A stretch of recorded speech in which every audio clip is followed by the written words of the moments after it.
करना है, इसमें इंपॉर्टेंट चीजें देखनी है। ठीक है, प्रोटीन क्या होते हैं? They are polymer of alpha amino acids. तो अल्फा अमीनो एसिड, क्योंकि आप ऑर्गेनिक कर चुके हैं, ये हम क्या कर रहे हैं, रिवीजन कर रहे हैं। तो अल्फा देखिए, अमीनो एसिड्स मतलब ये एसिड्स हैं।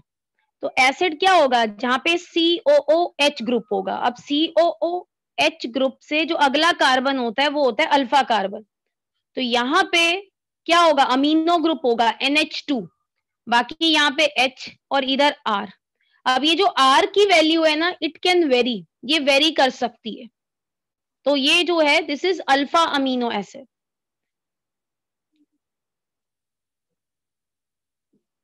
और जो अमीनो एसिड्स होते हैं, जो आपका कोर्स है उसके अंदर बड़ी सारी चीजें दे रखी है, काफी सारे अमीनो एसिड्स का जो है वो फॉर्मूला दे रखा है कि अमीनो एसिड्स अगर आप देखिए, मैं इसको नॉर्मली ऐसे भी लिख सकती हूँ। तो ये जो आर ग्रुप होता है ना, दिस वेरीज। अगर ये आर ग्रुप H के बराबर है तो ये क्या होता है? This is glycine. ठीक है, ग्लाइसिन को GLY से भी लिख सकते हैं या इसको G से भी लिख सकते हैं। तो ये ग्लाइसिन है। लेकिन अगर आप अमीनो एसिड्स की बात करें, इसके अंदर अगर आप देखेंगे, ये ग्रुप क्या है? एसिडिक ग्रुप है। और ये कौन सा ग्रुप है? बेसिक ग्रुप है। एसिड और बेसिक ग्रुप, एसिड का काम क्या होता है? प्रोटॉन देना, और बेस का काम क्या होता है? प्रोटॉन को लेना। तो इट मींस जब एसिड और बेसिक ग्रुप जो हैं वो एक ही कंपाउंड पे प्रेजेंट हो, तो ये जो है ये ज्विटर आयन की फॉर्म में एग्जिस्ट करता है। तो इसी वजह से एक्वस मीडियम में ये ज्विटर आयन की फॉर्म में एग्जिस्ट करेगा। तो मैंने, अगर आपको ध्यान हो, अभी हमने ऑर्गेनिक में सल्फोनेलिक एसिड किया था, उसमें भी जो है एसिडिक और बेसिक ग्रुप एक ही जगह पे प्रेजेंट था। हालांकि सल्फोनेलिक में COH नहीं था, वहां पे SO3H था। तो यहाँ पे ये ज्विटर आयन की फॉर्म में एग्जिस्ट करता है। तो एक्वस मीडियम में यहाँ पे आ जाता है माइनस चार्ज, और ये जो बेसिक है ये प्रोटॉन एक्सेप्ट करके यहाँ पे प्लस चार्ज आ जाता है। तो कभी भी पेपर में आ सकता है कि आपने एक पर्टिकुलर अमीनो एसिड को जो है ज्विटर आयन की फॉर्म में बनाना इन एक्वस मीडियम। अगर एक्वस मीडियम आता है तो आप इस तरह से बनाएंगे। ये मैंने जैसे ग्लाइसिन बनाया है, और यहाँ पे अगर एलेनिन होता तो यहाँ पे जो R ग्रुप था वो CH3 के बराबर होता। तो 2-4 अमीनो एसिड हैं, जैसे एलेनिन, जो एक ग्लाइसिन हो गया, एलेनिन हो गया, वेलिन हो गया, आइसोल्यूसिन हो गया। तो इन सब के जो स्ट्रक्चर हैं वो आपको पता होने चाहिए कि ये जो R ग्रुप है, यहाँ पे जो, जैसे मैंने यहाँ CH3 लिखा है, तो यहाँ पे it can be R group जो है वो वेरी करेगा। तो ये जो ज्विटर आयन है,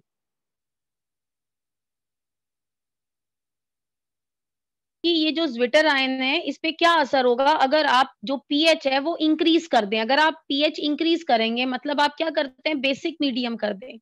तो यहाँ पे अगर आप बेसिक मीडियम यूज करते हैं तो क्या होगा? बेसिक मीडियम में जो बेसिक ग्रुप है उस पे कोई असर नहीं होगा, ये वैसे का वैसा NH2 रहेगा। तो बेसिक मीडियम में किस पे असर होता है? एसिड पे असर होता है।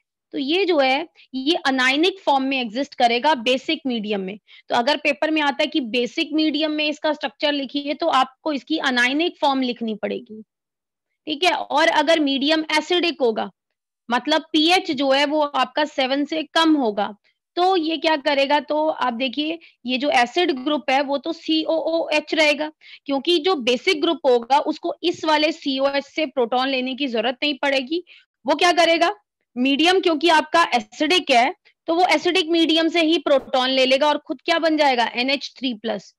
तो ये कटायनिक फॉर्म में एग्जिस्ट करेगा इन एसिडिक मीडियम। तो ये चीज आपने ध्यान रखनी है कि जो ज्विटर आयन होता है वो एसिडिक मीडियम में कटायनिक फॉर्म में एग्जिस्ट करता है, और बेसिक मीडियम में जो है वो अनायनिक फॉर्म में एग्जिस्ट करता है। तो ज्यादातर बच्चे ये गलत लिख रहे हैं। तो चाहे जैसे इस तरह से लिखना है ज्विटर आयन की फॉर्म में, उस तरह से लिखिए, या फिर आप इसको इस तरह से भी यू कैन राइट CHCOOH। ये तो मैंने नॉर्मल बनाया, सपोज यहाँ पे R हो गया, इसको जो है ये H यहाँ से हटा दीजिए, यहाँ माइनस, और इधर क्या आ जाएगा? प्लस। तो ये हमारा ज्विटर आयन बन जाता है एक्वस मीडियम में। बहुत बच्चे इसको गलत लिखते हैं, तो ये चीज ध्यान रखनी है। देन जो अमीनो एसिड्स होते हैं ना, सारे के सारे अमीनो जो एसिड्स होते हैं वो ऑप्टिकली क्या होते हैं, एक्टिव होते हैं। ऑप्टिकली एक्टिव कंपाउंड क्या होता है, जिसमें एसिमेट्रिक कार्बन प्रेजेंट होता है। अगर मैं नॉर्मल लैंग्वेज में बात करूं, एसिमेट्रिक कार्बन का मतलब होता है ऐसा कार्बन जिसके जो, क्योंकि कार्बन टेट्रावेलेंट है, जिसके चारों जो ग्रुप है आसपास वो अलग अलग हो। जैसे आप इधर देखिए, अगर ये R जो है इन तीनों ग्रुप से अलग है, तो ये जो कार्बन होगा, ये आपका जो कार्बन है, इट विल बी एसिमेट्रिक और कायरल कार्बन। तो जो आपके जो अमीनो एसिड्स होते हैं, सारे के सारे ऑप्टिकली एक्टिव होते हैं, एक्सेप्ट जब ये R जो है वो H के बराबर होता है। और आप मुझे बताइए, R जो है वो H के बराबर कौन से अमीनो एसिड में होता है? ग्लाइसिन में। ग्लाइसिन में। तो ग्लाइसिन को छोड़कर बाकी सारे, यहाँ पे ग्लाइसिन को छोड़कर बाकी सारे जो हैं वो ऑप्टिकली एक्टिव है। ग्लाइसिन इकलौता अमीनो एसिड है जो कि ऑप्टिकली इनएक्टिव है। तो एग्जाम में पूछ लिया जाता है, right optically inactive amino acid. अगर इनएक्टिव बोलेंगे तो ग्लाइसिन लिखना है, लेकिन कभी कभी पेपर में ना वो कंफ्यूज करने के लिए बोल देंगे right optically active amino acid. अब आपने पढ़ा है कि ग्लाइसिन जो है वो ऑप्टिकली जो होता है इनएक्टिव होता है, लेकिन आप सोचेंगे, आप ढंग से नहीं पढ़ेंगे, जल्दबाजी में आप ग्लाइसिन लिख देंगे उसका आंसर। मैंने बोला है ऑप्टिकली जो है, you have to write optically active. तो आपको ऑप्टिकली एक्टिव बोला है, तो आप ना, वो बच्चे क्या करते हैं, जल्दी जल्दी पढ़ रहे हैं तो वो सोचते हैं ग्लाइसिन ही होगा। तो मैंने ऑप्टिकली एक्टिव बोला है, ग्लाइसिन तो ऑप्टिकली इनएक्टिव है। तो इसके अलावा जो भी अमीनो एसिड हो, कोई भी अमीनो एसिड इसका एग्जांपल हो सकता है, क्योंकि नॉर्मली हम यही सोचते हैं शायद वही एक ही पूछेंगे ऑप्टिकली इनएक्टिव का। तो इसलिए जल्दबाजी में क्वेश्चन ढंग से नहीं पढ़ते हैं, तो इसलिए आपने क्वेश्चन ढंग से पढ़ना है। ऑप्टिकली एक्टिव होते हैं ग्लाइसिन को छोड़कर। तो अगर ऑप्टिकली एक्टिव आता है तो कोई भी एग्जाम्पल लिख दीजिए एक्सेप्ट ग्लाइसिन। अगर ऑप्टिकली इनएक्टिव लिखा आता है तो आपने ग्लाइसिन लिखना है, ठीक है। बाकी जो ये अमीनो एसिड्स होते हैं, ये 3 कैटेगरी में इनको क्लासिफाई कर सकते हैं। पहले एसिडिक अमीनो एसिड, इसका एग्जाम्पल आ सकता है या डेफिनेशन आ सकती है। एसिडिक अमीनो एसिड्स वो होते हैं जिनमें जो है COOH जो ग्रुप है वो अमीनो ग्रुप से ज्यादा हो। एग्जाम्पल हो गया ग्लूटामिक एसिड। तो एक एक एग्जाम्पल, एटलीस्ट एक एग्जाम्पल पता होना चाहिए और डेफिनेशन पता होनी चाहिए। और सेकंड आता है आपका basic amino acid. Basic amino acid में ज्यादा आपके अमीनो ग्रुप होंगे then this carboxylic acid group. और इसका एग्जाम्पल है ग्लूटामाइन। और भी अगर आपको एग्जाम्पल याद हो तो आप लिख सकते हैं। उसके बाद आता है neutral amino acid. Neutral amino acids वो होते हैं जिनमें we have equal number of amino and COH group. Example हो गया ग्लाइसिन हो गया, इसका एग्जाम्पल एलेनिन भी हो सकता है। तो एक ये आता है प्रोटीन में। तो प्रोटीन में, अच्छा एक चीज मैं बताना भूल गई, वो ये कि जो ज्विटर आयन होता है इसका मेल्टिंग पॉइंट हाई होता है। तो अगर पेपर में आ जाता है why it is high, because it exist in zwitterion form. बाकी it is amphoteric in nature. अगर एग्जाम में ये आता है कि explain it is amphoteric in nature, तो आप लिखेंगे because it react with both acid and basis. उसके आगे क्यों आगे भी लिखना पड़ेगा, एसिड और बेस के साथ क्यों रिएक्ट करता है, because it exist in the form of zwitter ion. तो दोनों चीजें आपने लिखनी है। सिर्फ अगर आप एम्फोटेरिक में ये लिख देंगे इट रिएक्ट विद एसिड और बेसिस, तो काम नहीं चलेगा। अमीनो एसिड्स के केस में आपको प्रॉपर लिख दीजिएगा because it exist as zwitterion, so it react with both acid and bases, therefore it shows amphoteric behavior। ठीक है, ये प्रॉपर आप उसमें लिखेंगे। और ज्विटर आयन की फॉर्म में ये जो अमीनो एसिड्स होते हैं एग्जिस्ट करते हैं, इसीलिए इनका मेल्टिंग पॉइंट अगर नॉर्मल कार्बोक्सिलिक एसिड की बात करें उससे ज्यादा ही होता है। ठीक है, नेक्स्ट आते हैं क्लासिफिकेशन ही आती है, ये आपको याद रखनी है। एक और तरीके से हम अमीनो एसिड्स को क्लासिफाई कर सकते हैं, वो क्या होता है, essential and non essential amino acid. Essential वो हैं जिनको हमें बाहर से लेने की जरूरत पड़े, which cannot be synthesized in our body, they must be taken through diet। जैसे हो गया वेलिन एंड लाइसिन। जबकि नॉन असेंशियल वो होते हैं which can be synthesized in the body. ये जो हम ये अमीनो एसिड्स लेते हैं इनके थ्रू या किसी और तरीके से ये जो अमीनो एसिड्स हैं ये बॉडी में बन जाते हैं अपने आप। ऐसा नहीं है कि अपने आप बन जाएंगे, आप कुछ खाएं पिएंगे ना, मतलब ये क्या करते हैं रॉ मटेरियल यूज करके जो ये अमीनो एसिड्स हैं ये अपने आप बॉडी में बनते हैं। रॉ मटेरियल तो वही चीज है बाहर से लेनी पड़ती है, पर ये बॉडी में बनते हैं पूरे तरीके से। ये क्या होता है हमें डाइट के थ्रू वेलिन प्रॉपर लेना पड़ता है, ये हम वेलिन की फॉर्म में ही लेते हैं बाहर से, और ये नहीं है कि हमारी बॉडी में बनेगा, ठीक है। जबकि ये जो अमीनो एसिड्स होते हैं नॉन एसेंशियल ये बॉडी में बनते हैं फ्रॉम द रॉ मटेरियल्स, और ये जो है इसके एग्जांपल ग्लाइसिन एंड एलेनिन। तो एक एक या दो दो एग्जांपल और डेफिनेशन जरूर पता होनी चाहिए। कई बच्चे असेंशियल में जो है बस ये लिख देंगे they are essential for our body. तो ये डेफिनेशन गलत है। असेंशियल का मतलब यहाँ पे ये नहीं है कि आपको आपको जरूरत है, वैसे तो आपको हर एक अमीनो एसिड्स की जरूरत है, हर एक अमीनो एसिड की, कोई अमीनो एसिड ऐसा नहीं है जिसकी आपको जरूरत नहीं है, तो वो डेफिनेशन गलत है। असेंशियल का मतलब ये है कि आपकी बॉडी नहीं बनाएगी but you must take these amino acids from diet. और नॉन असेंशियल का मतलब है this will be synthesized in the body. तो ये डेफिनेशन आपको याद रखनी है, ये नहीं कि आप ऐसे फालतू वाली डेफिनेशन लिख दें कि एसेंशियल का मतलब है they are required for our body. Required तो दोनों ही है बॉडी के लिए, दोनों इंपॉर्टेंट है, दोनों में कमी नहीं होनी चाहिए। पर क्या है ये बॉडी में नहीं बनते हैं असेंशियल और ये बॉडी में बनते हैं। तो ये डेफिनेशन है, ठीक है, कोई रैंडम डेफिनेशन मत लिख दीजिए इसकी। देन बेटा बड़ी इंपॉर्टेंट चीज आती है, प्रोटीन में क्या होता है। मान लीजिए मेरे पास एक अमीनो एसिड्स है, सपोज दिस इज, ये इसको R1 कह दूं, और ये एक और अमीनो एसिड्स है, ये इसको R2 कह दूं। यहाँ पे जगह नहीं है तो आप थोड़ा सा एडजस्ट कर लेंगे यहाँ पे। तो यहाँ से वाटर अगर रिमूव हो जाए, वाटर निकल जाए, तो क्या होगा, ये दोनों अमीनो एसिड, ये R1 और R2 जो है ये सेम भी हो सकते हैं, डिफरेंट भी हो सकते हैं, ये चीज ध्यान रखनी है। तो ये सेम भी हो सकते हैं, डिफरेंट भी हो सकते हैं। जब ये दो अमीनो एसिड्स आपस में जुड़ेंगे, तो आप ध्यान से देखिए, ये था मेरा R1, ये था CO, ये था NH, ये बन गया R2, दिस इज COOH। तो यहाँ पे दो अमीनो एसिड्स जुड़े हैं, अगर ध्यान से देखें जब ये जुड़े तो ये चीज बनी।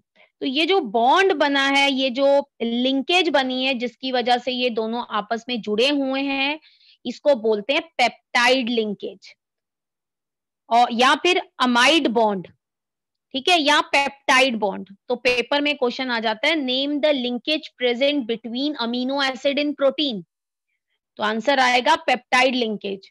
अच्छा मुझे ये बताइए कि कार्बोहाइड्रेट में जो लिंकेज होती है उसका नाम क्या होता है बिटवीन द मोनोसेक्राइड्स।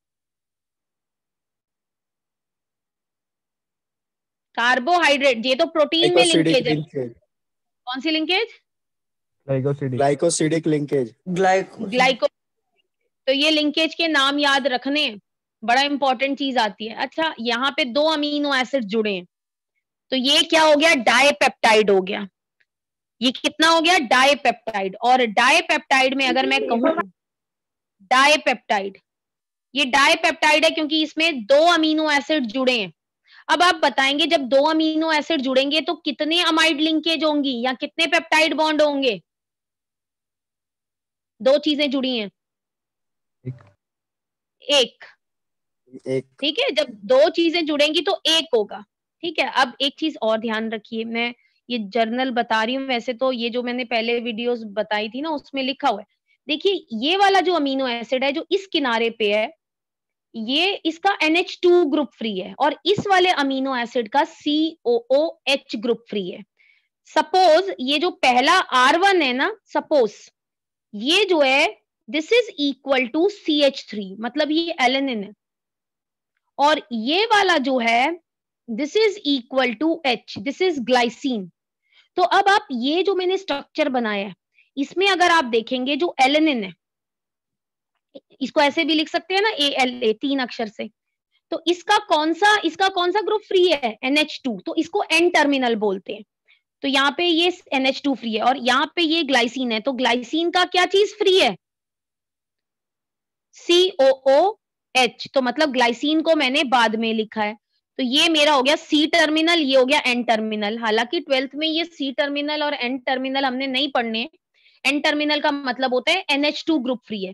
अच्छा, अगर मैंने एलेनिन इस तरह से लिखूं, ALA-GLY, डैश का मतलब है पेप्टाइड बॉन्ड से जुड़े हुए हैं, तो ये जो मेरा डाइपेप्टाइड बना है, और अगर मैं इसको अब ये आप इसको ध्यान रखिएगा, अब मैं इससे उल्टा करती हूँ। मैं क्या करती हूँ, ये यहाँ पे ग्लाइसिन कर देती हूँ, यहाँ पे CH3 कर देती हूँ, एलेनिन कर देती हूँ। तो अब अगर आप देखेंगे ग्लाइसिन पहले आ रहा है, एलेनिन क्या आ रहा है? बाद में आ रहा है। इसका मतलब ये है कि ग्लाइसिन का NH2 ग्रुप फ्री है और जो एलेनिन है इसका क्या फ्री है?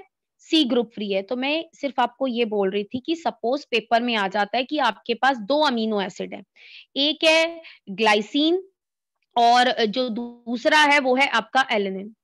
आपको इन दोनों से बनने वाले जितने भी पॉसिबल जो पेप्टाइड्स हैं, डाइपेप्टाइड, वो बनाने हैं। तो बेटा एक ये बनता है और दूसरा बनता है एलेनिन और ग्लाइसिन। तो ऑर्डर मैटर करता है, ठीक है? ये दोनों अलग अलग हैं, ये सबको समझ में आ गया कि अगर मैं ग्लाइसिन पहले लिख रही हूँ या एलेनिन लिख रही हूँ तो दोनों अलग अलग हैं। ये ऊपर वाले में जो ये 1 नंबर पे है, इसमें इसका नाइट्रोजन फ्री है, NH2 ग्रुप फ्री है, और इस वाले का COH है। जबकि जो नीचे वाला मैंने लिखा है उसमें एलेनिन का NH2 फ्री है और इसका COH है। तो अगर पेपर में कभी आता है तो जो ऑर्डर है वो भी मैटर करता है। सपोज मान लो एक और क्वेश्चन मैं दे दूं, मैं कह दूं कि मेरे पास एक ग्लाइसिन है, मतलब 2 मॉलिक्यूल ग्लाइसिन के हैं और एक एलेनिन है, इससे जितने भी पॉसिबल ट्राइपेप्टाइड बनते हैं वो बनाइए। तो बेटा ऐसा हो सकता है ना, ग्लाइसिन, ग्लाइसिन, एलेनिन। और क्या पॉसिबिलिटी हो सकती है? यहाँ पे ग्लाइसिन, बीच में एलेनिन और एक यहाँ पे ग्लाइसिन। और क्या हो सकती है? एक और देखते हैं, alanine, alanine, glycine, glycine, glycine. और कोई पॉसिबिलिटी तो मुझे लग नहीं रही है, या नहीं है? मैम अब नहीं। और नहीं है। तो ये 3 जो है इसमें आपके जो है वो ट्राइपेप्टाइड्स बनेंगे। अच्छा, एक चीज ध्यान रखिए, ये जो ट्राइपेप्टाइड बना, इसमें कितने पेप्टाइड बॉन्ड है?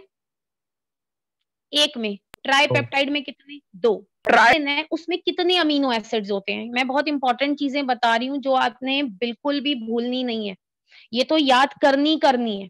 इंसुलिन जो में 51 अमीनो एसिड्स होते हैं। हालांकि ये जो 51 अमीनो एसिड है, इनकी कॉन्फ़िगरेशन हमें याद नहीं करनी है, इसमें 51 अमीनो एसिड्स होते हैं।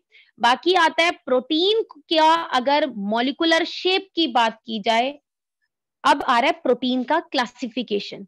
तो अगर आप मॉलिक्यूलर शेप की बात करें, उस हिसाब से प्रोटीन्स को हम 2 कैटेगरीज में डिवाइड कर सकते हैं, फाइब्रस एंड ग्लोबुलर। एक तो बेटा इसमें डिफरेंस आता है, पहला क्वेश्चन।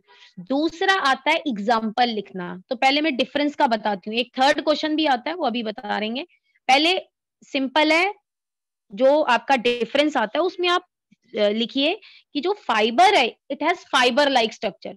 कुछ बच्चे बस ऐसे लिख देते हैं, इट हैज लाइन स्ट्रक्चर, पता नहीं क्या क्या लिख देते हैं, वो इतनी सारी चीजें नहीं लिखनी है। एंड ग्लोबुलर में इट हैज स्फेरिकल स्ट्रक्चर, और फाइब्रस में insoluble in water, while globular are soluble in water. कभी कभी अगर मान लो आपको सॉल्युबिलिटी में कंफ्यूज हो गए कि सॉल्युबल था या इनसॉल्युबल था, तो आप खुद सोचिए, फाइब्रस का एग्जांपल होता है केराटिन, मतलब आपके जो हेयर होते हैं उसमें जो प्रोटीन होता है। अब आप खुद सोचिए, क्या आपके हेयर पानी में घुल जाते हैं?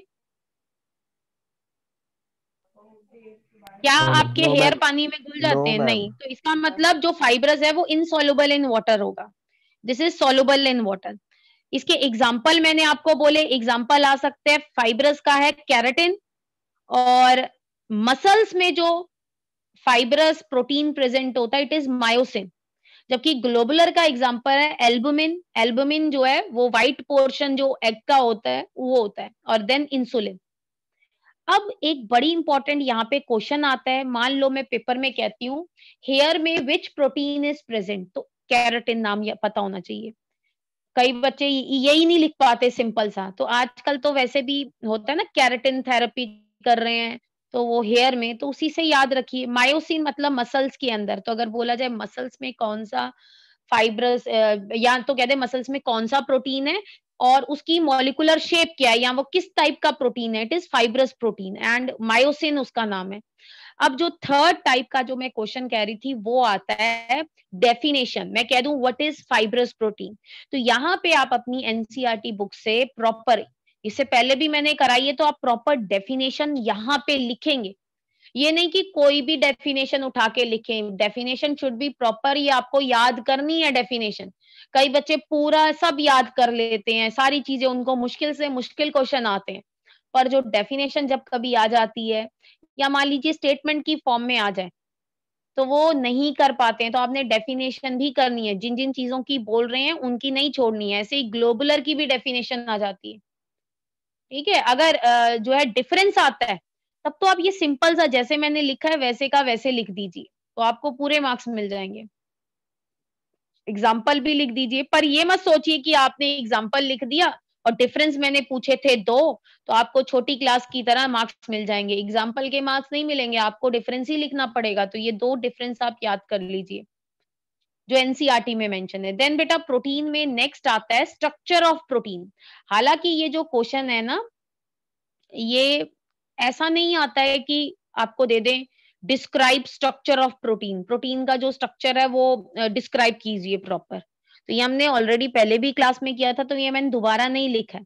तो जो प्रोटीन का जो स्ट्रक्चर है वो हम ये कह रहे हैं कि उसको हम 4 उसमें पढ़ते हैं। पहला स्ट्रक्चर प्राइमरी स्ट्रक्चर पढ़ते हैं, फिर सेकेंडरी 3 डिग्री और 4 डिग्री, टर्शरी एंड 4 डिग्री। अच्छा, इसमें एक बड़ी इंपॉर्टेंट चीज आती है, कुछ बच्चे ये सोचते हैं कि 1 डिग्री वाले प्रोटीन अलग होते हैं, 2 डिग्री वाले अलग होते हैं, 3 डिग्री वाले अलग होते हैं, ऐसा कुछ नहीं है।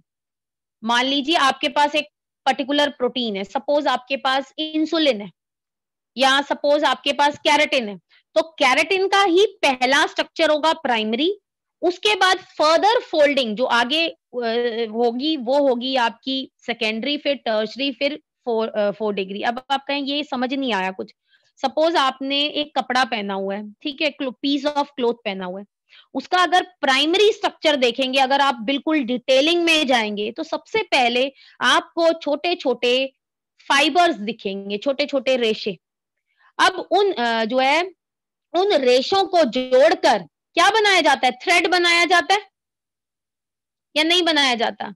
फाइबर जो छोटे छोटे, जैसे अगर मान Yes, लीजिए ma'am. शीप से आप वूल बनाते हैं, ma'am. तो फाइबर वो रेशे जो हो गए, वो उसका प्राइमरी स्ट्रक्चर हुआ। जो मैंने कपड़े मान लो आपने पहने हैं या मैंने पहने हैं, तो वो फाइबर, या स्वेटर पहने हैं आपने, वो उसका प्राइमरी स्ट्रक्चर हो गया। अब फर्दर चलें, फर्दर क्या किया हमने, उन रेशों को जो है ज्वाइन किया, और ज्वाइन करने के बाद जो है हमने उससे धागे बनाए। तो जो धागे बनाए, तो धागे उसका क्या हो गया, सेकेंडरी स्ट्रक्चर हो गया। अब धागों को हमने जोड़ जोड़कर वीविंग करके अलग अलग स्टाइल से जुड़ते हैं। कोई अगर आप देखें, कुछ में वीविंग ऐसी होती है, इस तरह से होती है, कुछ में क्या होता है, डिजाइन देने के लिए बीच बीच में अलग कलर के धागे जोड़कर डिजाइन बनाया होता है वीविंग के टाइम में, है ना। तो फिर आपका आता है टर्शरी स्ट्रक्चर, वो होता है टर्शरी स्ट्रक्चर। अब वो जो आपने, अब स्वेटर तो ऐसे बना नहीं, मतलब मान लीजिए आपने ये जो मान लो सपोज आपने पैंट पहनी हुई है, तो आपकी जो पैंट है उसके बाद दर्जी ने क्या किया होगा, उसको फर्दर जो है, उसको जैसे अगर साड़ी वगैरह है तो साड़ी को लपेट के पहना जाता है, तो वो उसका मान लीजिए क्वाटरनरी स्ट्रक्चर हो गया, फर्दर फोल्डिंग। ऐसे ही जब आप मान लो आपके पास एक पीस ऑफ क्लोथ है, तो या रुमाल है, ये हो गया प्राइमरी स्ट्रक्चर। अब रुमाल का पहला फोल्ड किया, इसको एक बार फोल्ड किया, तो वो हो गया इसका सेकेंडरी स्ट्रक्चर। इसको फर्दर फोल्ड किया और लपेट के हमने अलमारी में रख रहे हैं, तो वो हो गया टर्शरी। तो ये इस तरह से स्ट्रक्चर बनते हैं। ये मत सोचिए कि प्राइमरी प्रोटीन अलग है, ये प्राइम और सेकेंडरी अलग है। अच्छा, प्राइमरी में बड़ी इंपॉर्टेंट चीज आती है, वो ये आती है कि प्राइमरी स्ट्रक्चर का मतलब होता है arrangement of amino acids. Amino acid कैसे अरेंज है प्रोटीन में, प्रोटीन में हालांकि बहुत सारे अमीनो एसिड्स होते हैं। प्रोटीन का जो मास है 10,000 से आई थिंक अबव ही होता है, एग्जैक्ट देख लीजिएगा।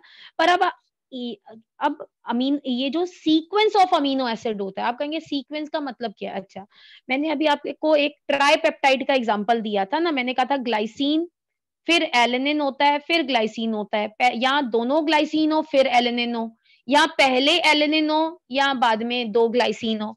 तो आप ये देखेंगे ये तीनों अलग अलग तरह के जो हैं ट्राइपेप्टाइड है, तीनों अलग है, तीनों सेम नहीं है।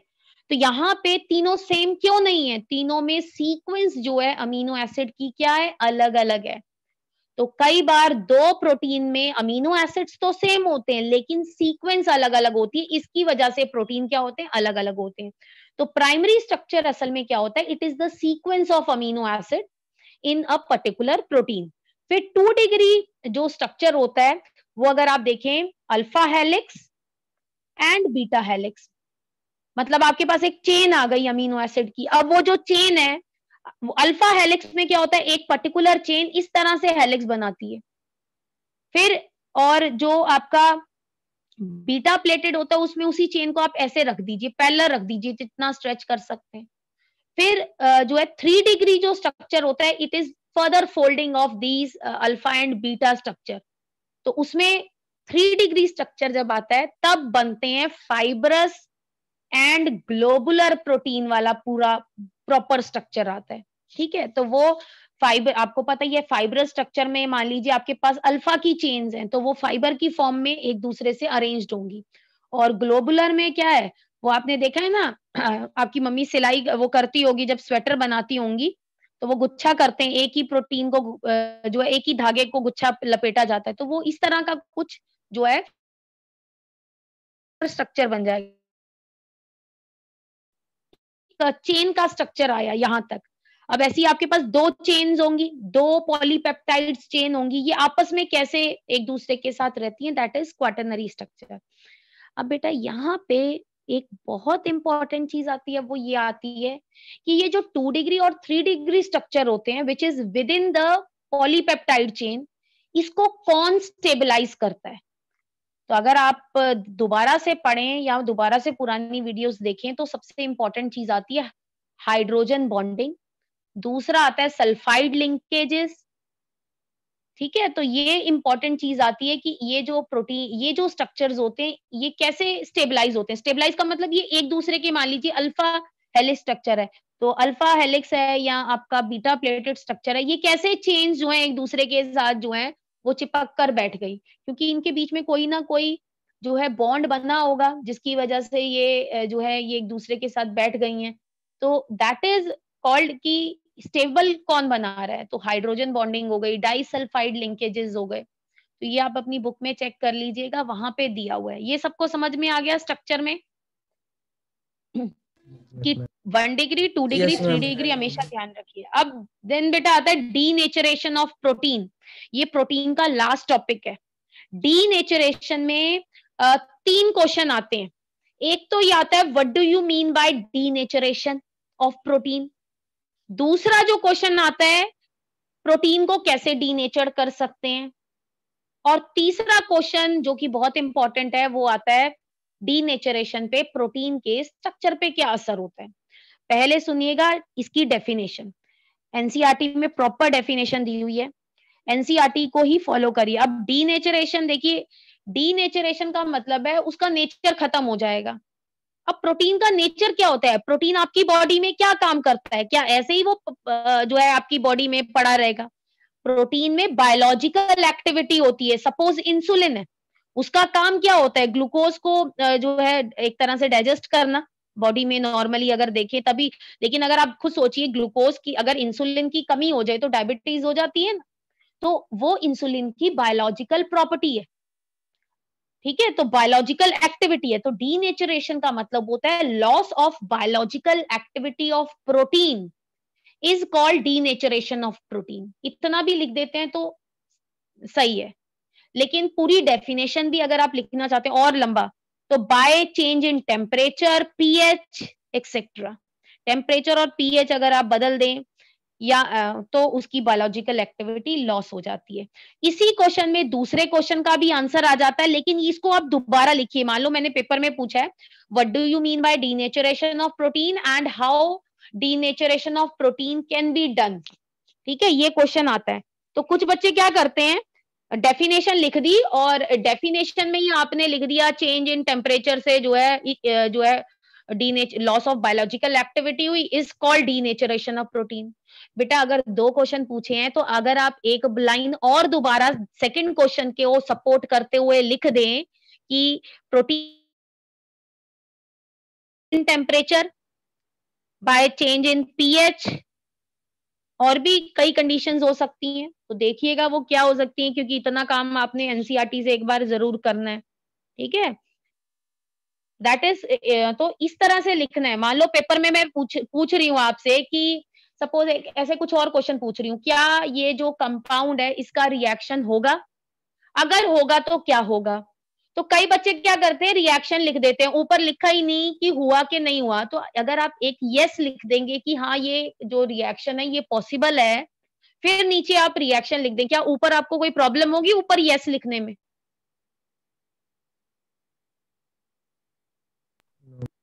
कुछ मैं कह रही हूँ, मान लो सपोज ऐसी कोई क्वेश्चन आ जाता है कि क्या ये रिएक्शन पॉसिबल है, अगर पॉसिबल है तो इसका रिएक्शन लिखिए, तो ऊपर आप यस लिखने में आपको कोई दिक्कत है?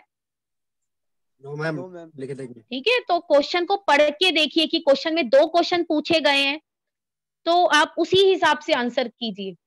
ठीक है, जैसे अभी एक मैंने पीछे क्वेश्चन दिया था, वो ऑर्गेनिक का था कि भाई ऑर्थो नाइट्रोफिनॉल और पैरा नाइट्रोफिनॉल में से कौन सा स्टीम वॉलेटाइल है। तो कई बच्चे पूरी कहानी लिखने लग जाते हैं, लेकिन ऊपर ये नहीं लिखते हैं कि भाई कौन सा था। तो मैंने 2 क्वेश्चन पूछे हैं, पहला क्वेश्चन पूछा है कौन सा, तो ortho nitrophenol is steam volatile, उसके बाद नीचे उसका आंसर दीजिए। मैंने क्वेश्चन पूछा है व्हाई, बिकॉज जो है ortho nitrophenol has intramolecular hydrogen bonding while para nitrophenol जो है it has intermolecular hydrogen bonding. तो पहले वो 2 क्वेश्चन पूछे तो दोनों का आंसर चाहे 2 बार दोबारा सेम वही चीज लिखनी पड़े। ठीक है, ये मत सोचिए कि ऊपर लिख तो दी है मैंने, तो लिख दिया है तो 2 क्वेश्चन पूछे हैं तो दोनों का आंसर दीजिए। अच्छा, कुछ बच्चे क्या करते हैं, उनको ये पता होता है अब ये मान लो यही सेम क्वेश्चन आया ऑर्थो का, 2 क्वेश्चन पूछे हैं, अब मान लो आपको आंसर नहीं आता है, लेकिन ये होता है ना, कोई भी क्वेश्चन अनअटेम्प्टेड नहीं छोड़ना चाहिए। सपोज आपको लग रहा था कि ऑर्थो है या पैरा है, तो भाई आपको कंफ्यूजन था कि कौन सा है, रीजन तो आपको पता नहीं था, तो लेकिन मैंने 2 क्वेश्चन पूछे हैं, तो एटलीस्ट जो आपको लग रहा है वो तो लिख दीजिए कि भाई ऑर्थो नाइट्रोफिनॉल या जो भी ortho nitrophenol is steam volatile, क्या पता वो आपका सही हो और आपको मार्क्स मिल जाए। पहले भी जब आप अटेम्प्ट नहीं भी कर रहे थे तब भी तो 0 मार्क्स मिल रहे थे। सपोज आपने जो सोच रहे थे वो गलत था, तो आपको कोई नुकसान नहीं हुआ, कोई फायदा नहीं हुआ, लेकिन बाई चांस ऐसा हुआ कि आपका वो जो आप सोच रहे थे उसमें आपको 90% श्योरिटी थी, 10% नहीं थी, और आपने लिख दिया और वो सही हो गया, तो आप फायदे में ही रहेंगे इंस्टेड अगर आप नहीं लिखते हैं उसके मुकाबले। ठीक है, चलिए अब डीनेचरेशन पे आ जाते हैं दोबारा से। तो डीनेचरेशन का मतलब इसकी डेफिनेशन आ सकती है, कैसे डीनेचर कर सकते हैं प्रोटीन को वो आ सकता है, और एक बड़ी नेक्स्ट बड़ी इंपॉर्टेंट चीज है कि डीनेचरेशन का स्ट्रक्चर पे क्या असर होता है।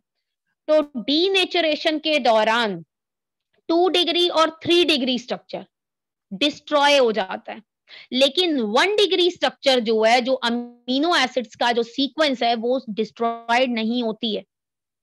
समझ आ गया? अब कोई बच्चा बोले मैं क्वाटरनरी स्ट्रक्चर, तो बेटा जब 2 डिग्री और 3 डिग्री डिस्ट्रॉय हो गया तो क्वाटरनरी तो वो तो फर्दर फोल्डिंग होती है जब 2 पॉलीपेप्टाइड चेन्स की ना, वो होता है वो तो कि 2 पॉलीपेप्टाइड, तो मेन तो यही है ना 2 डिग्री 3 डिग्री, वो तो होगा ही होगा वो, लेकिन ये है कि 2 डिग्री एक पॉलीपेप्टाइड चेन का जो स्ट्रक्चर है 1 डिग्री 2 डिग्री और 3 डिग्री होता है। उसके बाद 2 पॉलीपेप्टाइड चेन आपस में किस तरह से रहती हैं वो जो होता है वो 4 डिग्री स्ट्रक्चर आता है। ये सिंपल बता रही हूँ लैंग्वेज में। ठीक है, तो 2 डिग्री और 3 डिग्री डिस्ट्रॉय हो जाता है, ये जो अमीनो एसिड की सीक्वेंस होती है that is 1 degree structure, it remain intact. Intact का मतलब है इस पे कोई असर नहीं होता है। ठीक है, बाकी डीनेचरेशन के एग्जाम्पल आते हैं, एक आता है कर्डलिंग ऑफ मिल्क या कर्ड का जमना, और दूसरा आता है बॉइलिंग ऑफ एग। तो ठीक है, इसको आप पढ़िएगा, बाकी हम थोड़ा सा कल करेंगे अगर कुछ रह जाएगा।